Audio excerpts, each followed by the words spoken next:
It's not always winter. There's spring. People love spring. That's a fun day. What a lie spring is, right? I always spend the entire spring waiting for it to be spring, right? You're like, is it spring? No, it's snowing. Next day, you're like, is it spring? No, it's 90 degrees. I guess we miss those tiny white flowers.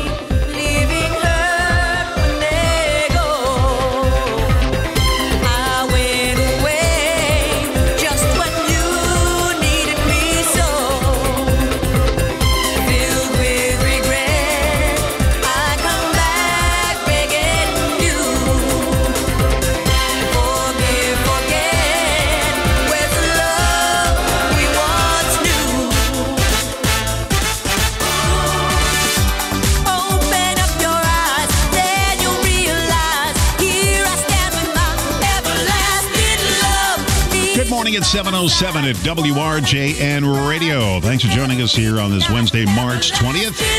We've got some elections coming up soon on April. Is it April 2nd? April 2nd, okay. Mollie Jones is with me here, the incumbent, and she's running for office again for the 2nd Alder District. It took me so long not to say alderman. Then I was alder woman. Then I was alder person. And now I'm told it's alder. And believe me, it's so difficult for me to stop at alder and just end it right there. But that's what it's called now, right? Alder. Yes, but you can still say alder person, alder woman. When did this all stop? When did we change to alder? What was I, in a coma? When does this all happen? I think it started a few years ago when more women became council people. And so alderman. Right, but I thought alder person would have been nice. It was. But now it's just alder. It sounds like we're only using half the word. And it takes me so long to get used to something. And when I talk on the radio, I'm like an autopilot half the time, so it doesn't always come out. But I'm getting used to it now. 2nd Alder District, right? Yes. Alder District. All right, I like it.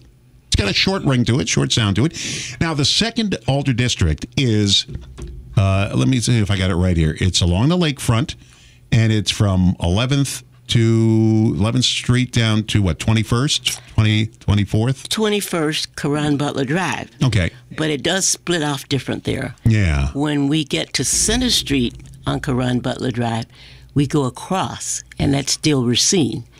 But if you come west, you're Mount Pleasant once you cross Karan Butler Drive. Man, you got the whole thing laid out on, and you can't miss anybody because those are the people in your district. You gotta say, hey, how you doing? What do you want? How many potholes you need fixed? So give us a little rundown about your life. Tell us a little bit about you for people that don't know who Mollie Jones is. I was reading a little bit about you, and you've got a little interesting life there. Well, you worked for all these years. Where were you born, first of all? I'm a transplant. I was born in a little town called Enterprise, Mississippi. Enterprise, Mississippi. Yes. Quick Mississippi story, because I'll forget. We were going on vacation once. And I said to my wife, where are you going to take us? We're going through Mississippi. Now, I thought maybe we'll do a little bit. We went from the top of the state through the bottom of the state. I mean, we did through the entire state. We stopped over. I think we stopped overnight there, too. And I didn't know what to expect because talking to a New Yorker here, I didn't know what to expect. I heard stories about Mississippi growing up, and I said, oh, no. What a lovely, beautiful state. A lot of factories there, too. There was this car factory. It went on for about a mile, it seemed like. But the people were just wonderful to us there. We went to a whole bunch of historic sites, and I loved it. So where was Enterprise? Is Enterprise, Mississippi? Enterprise, Mississippi, it's about 18 miles south of Meridian. Probably about 80 miles southeast of Jackson. Okay, so... Very small town. Yeah, people, I grew up in a small town, too. New York, 18 million people. Small town. Actually, I grew up in a small town called Massapequa. I didn't really grow up there. So, how old were you when you left Mississippi? 20. Oh, so you were there for high school and... 2 years of college. 2 years of college. What brought you to Wisconsin? Was it Wisconsin right after Mississippi? Yes. So what brought you here? Visiting a sister. Okay. Met a young man, and I wound up staying and getting married. I thought you got tired of the nice weather and you decided to move north for the freezing cold below zero. No. That wasn't the reason? No.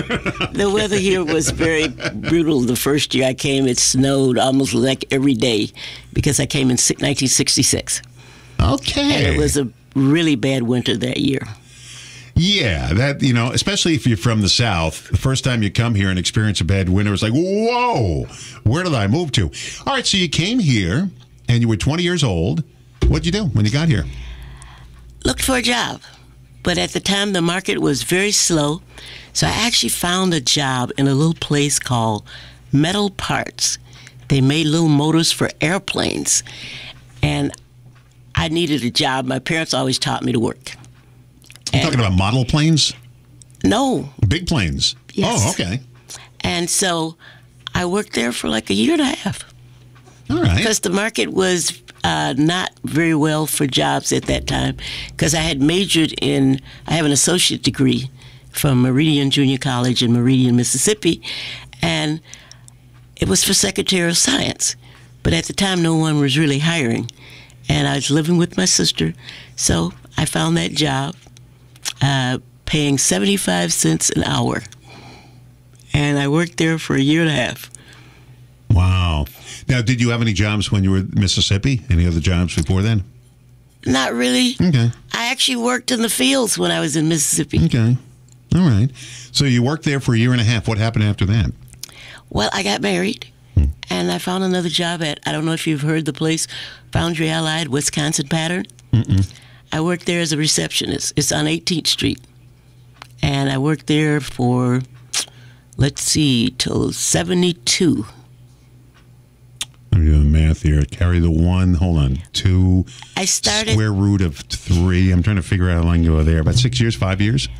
Something like that. Okay. And I left there because I was going to be a stay-at-home mom. And that didn't work out.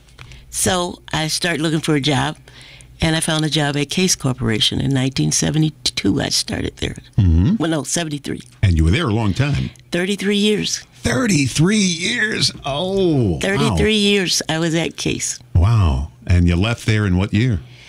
In 2006, I retired. Oh, wow. 33 years? Yes. That's like a lifetime. It was a good place to work. Case. A lot of people I know work at Case. I mean, and they're there for life. They must treat their employees pretty well. They do. That's Case New Holland. Yes. Yeah. Now, but it used to be just J.I. Case. Yeah. Now, where did you work? Where was on the Highway 11 or on down by the lakefront? Different places. Okay. Because our department, I worked in IT. They didn't know what to do with us at first. Because IT was new. Okay. Once we start to be into the computer age. So they kept moving the staff to different locations. I worked at Case South for 10 years. Worked at Case West on Highway 20. I also worked at the transmission plant for maybe a couple of years. Actually, our department went to the Garfield building. That's the one that was right in front of the main building. We worked there for maybe a year or so because they were again trying to find us a home. So they were renovating Case West.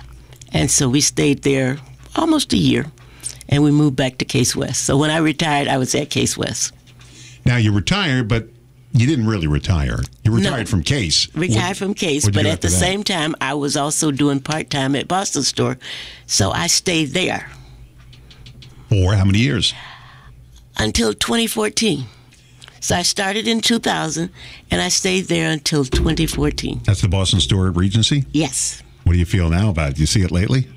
I actually went out to the groundbreaking for Woodman's Market, and the machine actually pulled part of it down. I know. How do you feel when you see that? It was different. There was a few of us there that had worked at Boston Store. Well, you see all the years you spent there, and then just knocking it down. Pulling it down. But something better should be coming along because there was no one there. I drove by there. I was talking to Melissa Caprillion, and that was the day they started to tear it down. So I drove by there. They didn't tear the outside walls down at the time. Just the inside was gone. So the top level was gone. And I figured all the times I was there at that Boston store over the years. Sometimes we even broadcast from there, and now they're tearing it down. Everything new is old again. They're just tearing it down. Well, as they say, they're going to build something hopefully better. You know what's interesting? When downtowns were the lifeblood of cities like Racine, everything was downtown. Then they started building these malls. They're being torn down, but the downtown is still there. Yes. I mean, it's like radio. When they came up with TV, the radio's gone. Forget about radio. TV's coming around. Then they came out with cable. Oh, TV and radio are gone. Cable's coming. Radio's still here. We're like the cockroaches. Communication. You can't get rid of us. All right, so we're going to talk about, when did you decide to get into politics? 2015. The previous alder husband was being transferred. And so she approached me one day and asked me if I would like to run for alderman district. And I said, I don't know anything about being an alder. And she said, you'll be fine. It's not that hard. And I said, do I have time to think about it? And she said, yes, I'm going on vacation. So when I return, I will see if you've changed your mind.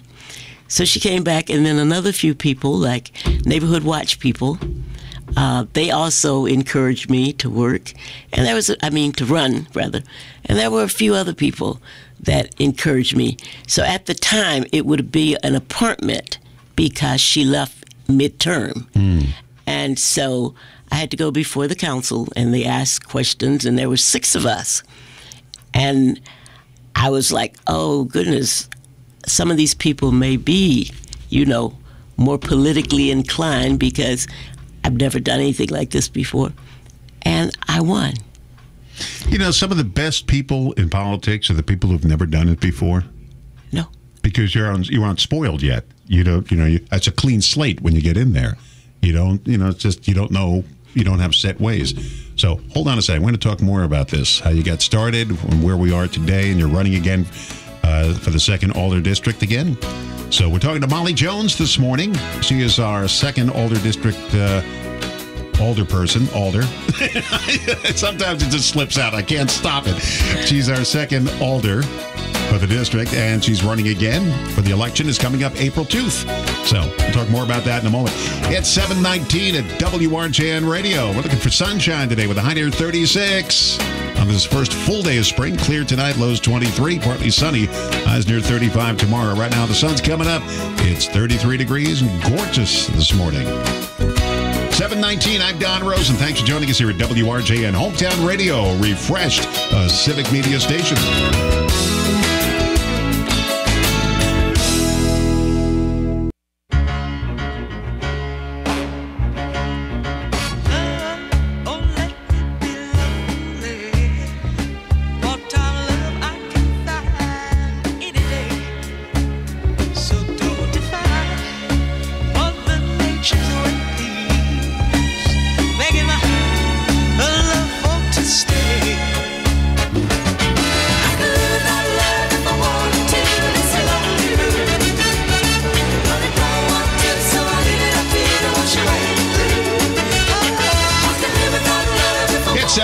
At WRJN Radio, 1400 AM, 99.9 FM, and 98.1 FM. Mollie Jones running for the 2nd Alder District job again. You're an incumbent. How long have you been doing that job for, by the way? Since 2015. Oh, more math. Hold on. Let's carry the 2. Hold on. I got it here. I'm in my 8th year. Hold on. Don't stop me here. Oh. It's 2, carry the 2, divided by 3, 9 years? 8th year being elected, but I spent 8 months appointed.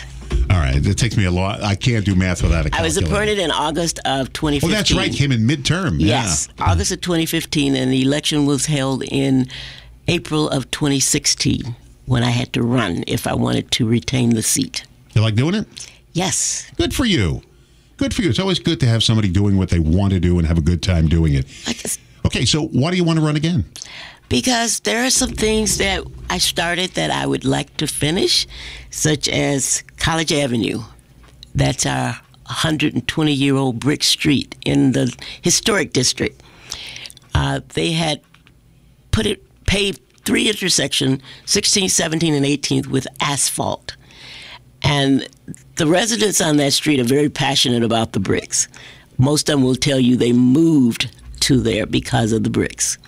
And those bricks were laid in 96 or 95, something like that. And they've never been replaced.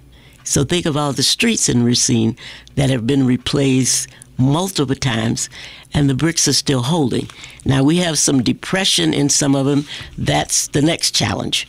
But we're finally able to get the 3 intersection paved with bricks again. And so now we're going to work in 24 on the depression because it's sinking in some places on there. Some are pretty bad, but we want to work on those. Also, the curbing needs replacing in spots, and it's limestone, which is not your regular cement. So we need to see how much that would cost, and then we'll have try to figure out how we're going to pay for it. On regular streets, the homeowners, abutting property owners, usually pay for the street when it's being paved.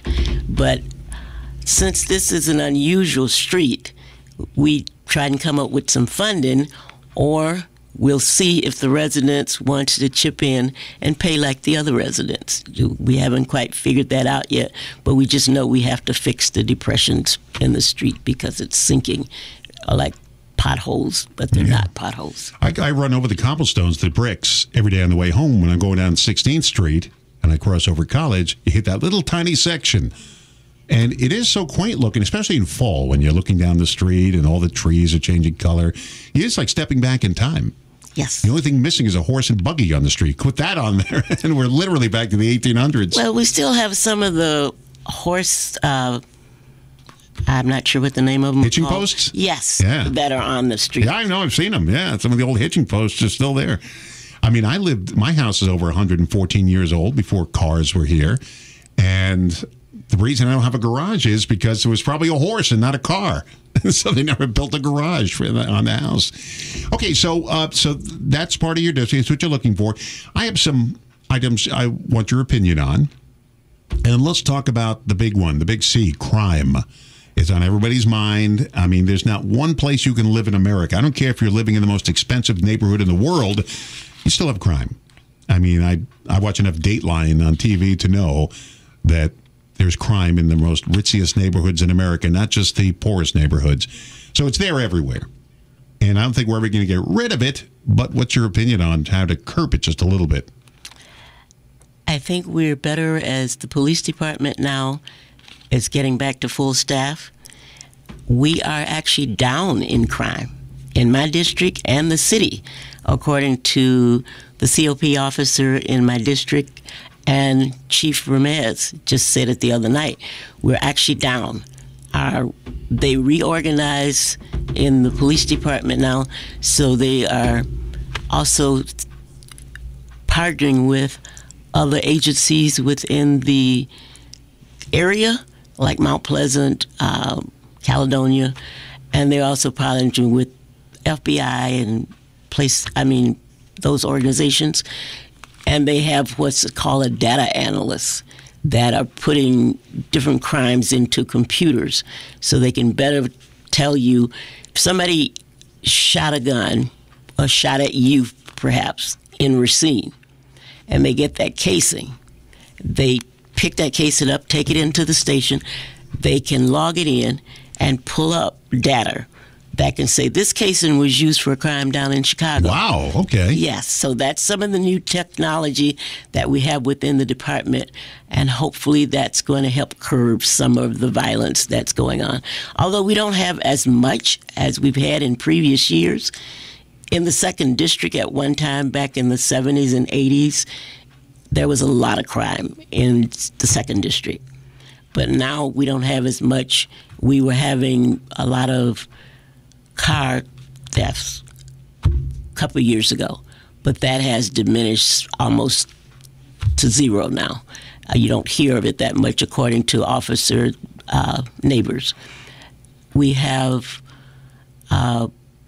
porch pirates, as we call them, that steal packages off the porch. Those were the highest ones we had in the area. We've had a couple of homicides in our area over the years, not as many as some people may think, but anytime you have a murder, people get really upset.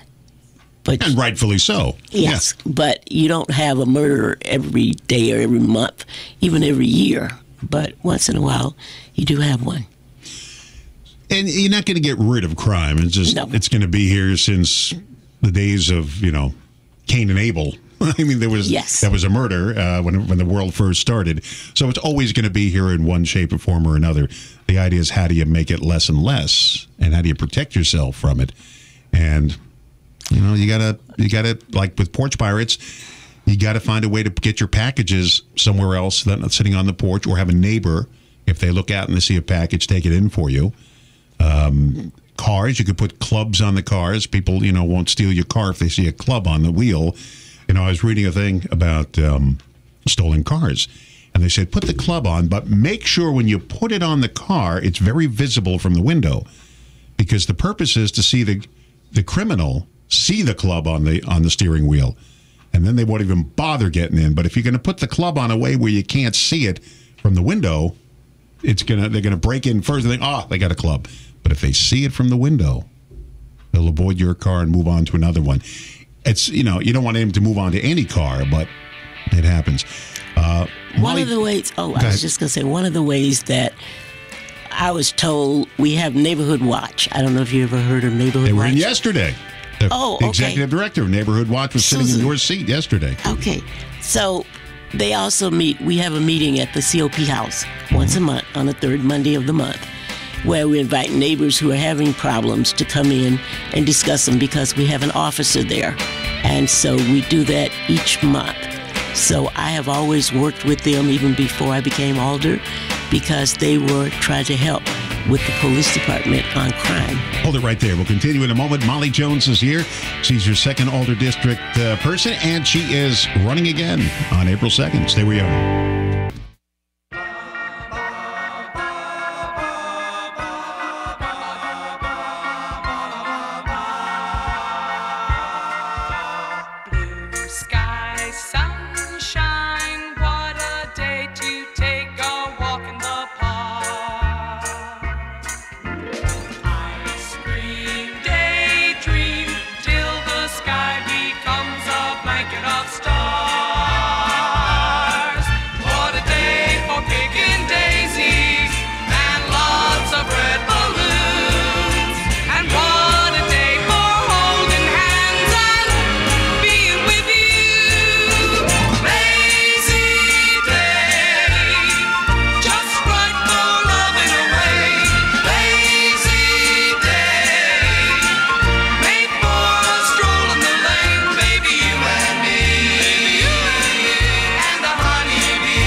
Just moving to Wisconsin when this song came out. It came out in 1967. So you just got here, right? In 66. In 1966. So this song came out a year later. Lazy days, Spanky and our gang. Mollie Jones is with me. She is our second Alder District representative right now, but she's running for re-election for the election on April 2nd. And we're talking about different things you're involved in. You mentioned you just mentioned a few minutes ago the Neighborhood Watch. Yes. And yesterday we had Susan Fearlock on, who's the executive director of the Neighborhood Watch, sitting in that very chair you're sitting in now. But you said you've been involved with them for years. Yes. Yeah. What do you do? Do you hang that sign in your window, or you just get involved in all their... in the activities. Yeah. Okay. And good for you. They were heavily involved with the police department as far as trying to help prevent crime. And so I was like I guess you would say, chair of our meetings on the third Monday of each month. So I was involved in that way. Also helped when we did like neighborhood cleanups. When I first became alder, I partnered with Neighborhood Watch, and we did cleanups in the area up until COVID came along. Because I became alder in 2016, like elected. And in 2017, 18, and 19, we had cleanups in the area because we have a lot of alleys in the 2nd District, and people use them as the city dump sometime. So we get everything dumped from TVs to radios to refrigerators to tires. And so we did a cleanup each spring. And basically, in conjunction with the city, they helped us by, we placed the items when we collected them over by the COP house on Meade Street, right across from Hamilton Park. So the city agreed to come and pick it up once we placed it there. I never lived in a home that had an alleyway. Yes. And so I'm not that familiar with, I know what they are, but I'm not that familiar with them. You have a lot of alleyways in your district? Quite a few. And they are littered, and people dump in them all the time. The people who live there, or just outsiders come and dump in there? We believe it's outsiders. Okay. Because we get a lot of tires. Yeah. And we get a lot of flat screen TVs. Because if you take it down to the city, They charge you $25. $25 for the refrigerators, Freon items, Yeah. the TVs, computer monitors. You pay $25. So rather than pay, they just dump them in an alley. But they always dump them behind someone else's property, which becomes a problem because then the court enforcement in the city give the homeowners the ticket for it being there. And if they don't move it, of course, the city will move it, and then they charge the homeowners. It's a problem. Not as bad as it used to be. A lot of people have installed cameras so they can see down the alley. So people sometimes kind of look and see there's a camera, so they don't dump, we think. Well, when I was a janitor at a radio station when I first got started when I was 18, a lot of people were just slobs where I worked. And I had a 3-story office building. I had to clean every day, and they were and I went to the program director of the station, and I said, "What do you do? These people are slobs. What can we do about it?" And he left me with a phrase from 1972 that I think about almost every day. You can't dictate morality to people. And if they're slobs, you can't tell them not to be slobs because it's in their DNA to be a slob. And if they do nasty things and bad things, you can't tell them not to because it's in their DNA to be bad and naughty. So they do these kind of things. So I stopped fighting after a while at the station. And I said, all right, just got to clean it up after these people. That's all I got to do because I can't dictate morality to them. We were lucky once in an alley. The lady came out of her home in the backyard, and she saw this man unloading a pickup truck with garbage and items that he no longer wanted. And so she actually took his license plate number and a picture of him and his truck. So the police were able to go to him and make him come and clean it up. Good for her. But that was only once we were that lucky to catch who actually was doing the dumping. Good. But I told her, I said, that was very courageous of you to take a picture, and he knew you were taking his picture. She said, I told him I was going to report him. And she did. Okay, what about the homeless problem? And every city in America has got a homeless problem. It's just a matter of how big it is. And I know in Racine, there's a bit of a homeless problem. I know by the Hospitality Center on Main Street, a lot of people hanging around. There was a bar down the block, didn't want to deal with them anymore. He just closed it down. He said it was, bothering his patrons, having people just sit there on his chairs and hang out all day that weren't paying and buying anything. And I know it's a problem. I know there are people down in their luck who just, for whatever reason, mental problem, or they just don't have skills, or they just gave up in life and they don't have jobs. What do we do about this? It's an ongoing issue. In most cities, you will find the homeless. And apparently, if you go biblical, the homeless and poor will always be with us. That's what our Bible teaches us. And I don't want to get religious here, but so what to do about them, that is something that the council, I think when they wrote that letter, they were trying to get a discussion on what could be done. But that hasn't happened yet because winter months set in and you can't talk about displacing someone in the winter. So right now, it's kind of open for discussion on what can and can be done regarding the homeless in Racine. hopefully they could find some place to house them. You hate to say it like that, it's like warehousing. Well, no, you don't want a warehouse, but I don't know if we could do like we did with the Army people where you built these little homes for the veterans. And I'm not sure if... There were 10 cities they built for the vets. Yes. Because they had nowhere to go. Right. And the homeless people have nowhere to go. They are basically homeless, and most of them are jobless. And so they don't have any place to really go.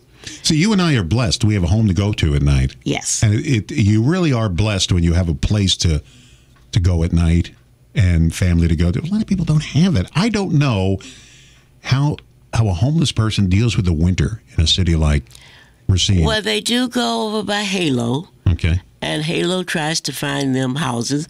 And in some instances, they do find them a home, temporary apartment where they can live. So a lot of people, they go in to Halo and they stay the night. But I understand that at 7 o'clock, they have to leave in the morning. And then they can come back at night and stay the night, especially in the winter. So do you have any suggestions other than building more housing? I mean, what can we do? I mean, I don't want to do what some cities do, just bust them to another city and make it somebody else's problem like Texas did. They just bust these people out of there and just drop them off on the street in Washington. That you can't do. Maybe there is no answer. Right now, I don't know if we have an answer that can satisfy everyone. That's something open for discussion that we're going to have to work on. What about city services? Are we good with... I mean, my garbage is picked up every... Matter of fact, today. It's going to be 10 o'clock this morning. My garbage is picked up every week.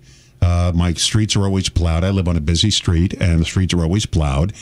They're salted. I don't have a problem when there's a water main break that's fixed. When, things have to be done with city services, it's taken care of. Is there anything we're missing here with the city services? Do you want to see more of and maybe something less of? City services right now, I'm not sure if there's anything that we can do any different than what we're doing, because the streets are plowed, especially the main arteries are plowed, and you ask to move your car if there's a snow emergency, and they announce there's a snow emergency. They ask you to move your cars.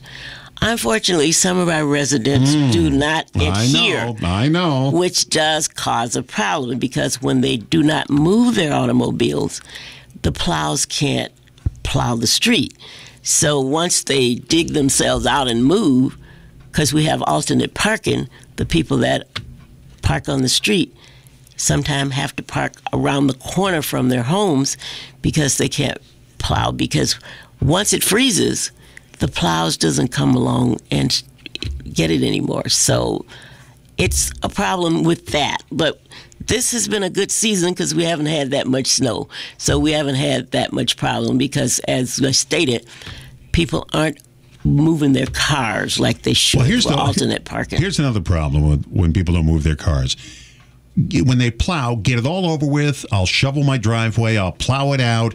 But when people don't move their cars, then they come by again. Now they put all that snow back again. We just got rid of it. But because some person was thoughtless, now I have to clean my driveway all over again because all that snow is being pushed back again. I share that with you because my driveway comes onto Jacobin Avenue. It's the same thing. If someone doesn't move their cars and the plow comes along, it has to go around. When they do move their cars and the plow comes back, then when it gets to that clean opening, all the snow comes off the blade into your driveway. So that happens to me a number of times. I think the last major thing with city services I noticed was when Mayor John Dickard got the garbage pails, the ones where they hook up to the truck, and he got the recycling bins, which I thought was great. So now you had, instead of doing 2 people on a garbage truck, you had 1 person. You don't need so many. I remember growing up, my father had this galvanized garbage pail. It was galvanized metal. He took my brother and I to lift it out to the curb, 2 people. And these garbage men did not like lifting that can up. It was very heavy, especially when it was loaded with stuff. It was very heavy. So one day they put it in the truck and they brought the clamper right down on it and broke it on purpose and threw it on our lawn. And my father called the city where I lived in, and they said they didn't want to lift it anymore, so they busted it up for you. And they actually came out and just said it, so we had to get lighter weight garbage pails. But now it's real simple. They just hook it up, goes right in, doesn't matter how heavy it is. So, I mean, that was the last major service thing I noticed in the city, getting those things. And Mayor John Dickert did a good job at that. Very heavily into recycling. All right, just a moment or two here. We're going to ask you about what do you want to see in your district that's not there now? What pet projects do you have? I mean, other than paving the streets with gold, what would you like to? I think everybody wants to see that in their district. Are there things you want to see? Yes. Okay, we're going to talk about that in a moment. Is there anything you don't want to see, you want to get less of in your district? Less crime, of course. Less crime, yeah. Well, that's always going to be. There's nothing you're going to be able to do about that. Well, he said, I would like to see it. Yeah. We may not be able to do anything about it, but it was something I would like to see that we have less of. There's always been crime from the day the Bible started to present day. They never got rid of it. Mollie Jones is here. Mollie is running in the 2nd Alder District. She is your incumbent. She's running for office once again, and that'll be on April 2nd. She has one person she's running against, Tyler Townsend, and you won the 4-way. Was it 4 people running in the in the runoff in the primary? Now it's down to the final 2. We're getting there. This is like the brackets when you're in basketball. Down to the final 2. The championship's coming up on April 2nd. It's 749 WRJN, Hometown Radio Refreshed, a civic media station. Gorgeous morning out there. Clear. It's sunny. It's 33 degrees. A little cold for the first day of spring, first full day of spring, but it's nice. Beautiful day out there.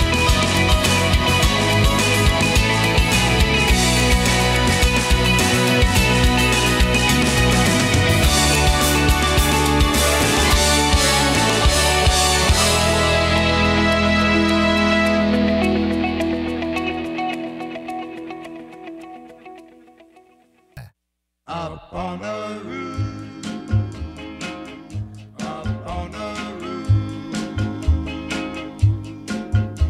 When this old world starts getting me down and people are just too much for me to face, I climb way up to the top of the stairs and all my cares just drift right into space. On the roof it's peaceful as can be, and there the world below can bother me. Let me tell you now, when I come home feeling tired and weak, I go up where the air is fresh and sweet. I get away from the hustling crowd and all that rat race noise down in the street. On the roof, the only place I know where you just have to wish to make it so. Let's go up on the roof. Benny King and the Drifters, going back to the 60s, Up on the Roof. What a great group they were. So many hit songs. 7:52 at WRJN Radio. I'm Don Rosen here at your civic media station, Hometown Radio Refreshed. My guest is Mollie Jones, and she is running for the 2nd Alder District seat, and she already has it. She's running for re-election. She's the incumbent, and she's got the 2nd District, which is kind of a Butts Lake, Michigan, and goes from 11th to 24th, did you say before? 21st Street. 21st Street, and then it kind of weasels around a little bit. Yes, it does. Yeah. And it also goes across the tracks to Phillips and GIC. Mm-hmm. Okay. I guess my mother lived in your... she used to live at Lake Oaks. Is that your district? Yes. Okay. My mom lived in your district. Oh, okay. No, she doesn't live there anymore. Obviously, she's gone. But, yeah, she used to live there for about 8 years with my dad, 8 or 9 years. So... my mom was in your district. Thank you for taking care of her. I appreciate that. Not at all. Okay, so what do you want to see in your district that's not there now? And you mentioned you want to get rid of the crime, but what do you want to see there? What pet projects do you have? If I gave you a blank check right now and said, Molly, fill it out for any amount you want, but you got to spend it in your district. Look at your eyes opening up really wide on that one. I said blank check, and the eyes just opened up. If I could tell you you could spend it on anything in your district, what would you do? I would get a grocery store. That is something we don't have in that part of town, is a grocery store. We have to go west or far north in order to find a grocery store. I would get some homes for people's low and moderate income. I would like to see more of them. We have a few that have been built by Habitat for Humanity and the city in the last few years, but I would like to see more because home ownership would bring more tax revenue to the city, and it would provide a home for families who otherwise would be able to afford them, because we know that affects children as well when they're moving from one home to another one within the school year. Some children move 2 or 3 times a year. That's hurting them academically. So I would like to see homes sustained for people low and moderate incomes who otherwise couldn't afford them. So I would build some homes for the low and moderate income. Well, that's a very nice thing you do with that blank check. That's good. Homes, supermarkets. You have no supermarkets in your district, huh? No major change. No major change. Yeah. We have a couple of corner stores, but that's it. Yeah.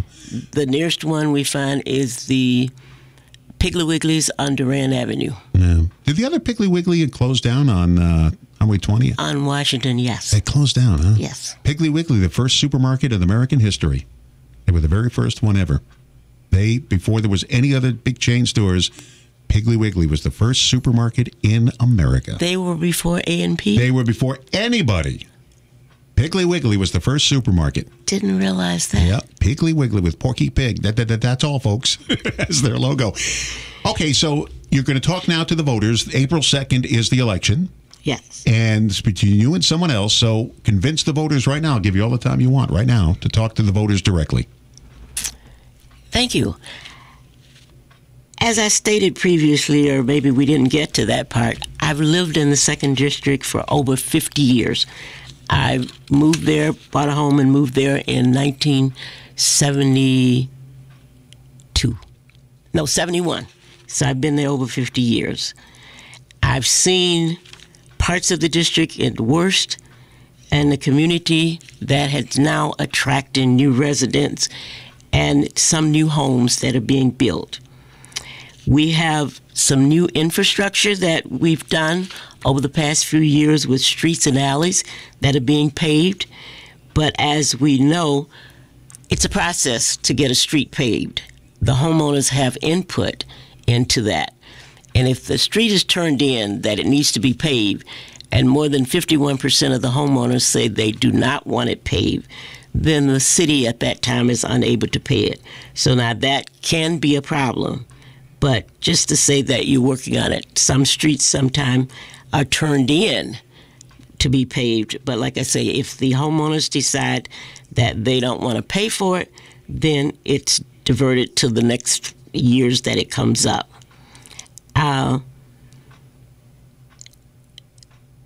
I'm also have a relationship with Habitat for Humanity that have built a few homes in the 2nd District for low and moderate income people. Some of my priorities are new development, which we have recently, Hotel Verdant is a development. We have on the Lake Avenue, we have the apartment, which is 233, that will be open in August of this year for market rate income. We have a project, Bell City Projects, where the old Horlick site used to be, Horlick Dam site, that have low to moderate income people in there. So that will also help our tax base because that will be revenue that's coming in from those buildings. We also have Gold Medal Loft, which we are voted on as a council. Work with Neighborhood Watch to help homeowners with their homes being repaired when the city has asked them to repair and they may not have the funds. I have worked with them. Collaborate with law enforcement to make our neighborhoods safer. Let me just stop you there, only because I'm out of time. I'm sorry. I just ran out. I'm sorry. Mollie Jones wants your vote, and she's running in the 2nd Alder District for your vote April 2nd. So that's what she wants your vote. I'm Don Rosen. Enjoy your day.